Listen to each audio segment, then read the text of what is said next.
সিলেট বিভাগে সবচেয়ে বড় ইফতার আয়োজন করে রেকর্ড করেছেন কামরুজ্জামান কামরুল। 4,80,608 জন ভোটার ও 6,40,206 জনসংখ্যার জনপদ তাহিরপুর, মধ্যনগর, ধর্মপাশা, জামালগঞ্জ।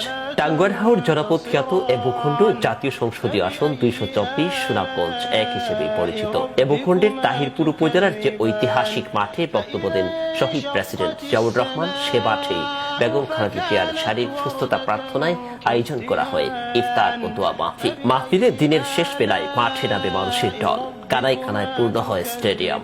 আশপাশ মসজিদ সমূহে নামাজের জায়গা সংকট সংখ্যায় মাঠে আদায় করা হয় আসরের নামাজ।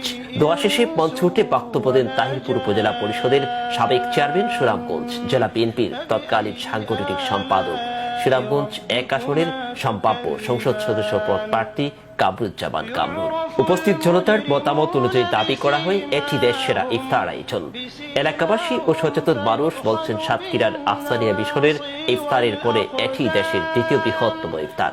অতঃপর আলোচনা করেন বিএনপির ভারপ্রাপ্ত চেয়ারম্যান তারেক রহমানের 31 দফা নিয়ে। বক্তৃতা শেষে মঞ্চ থেকে নেমে নিজ হাতে ইফতার বন্টন করতেও দেখা যায় এই বিএনপি নেতাকে।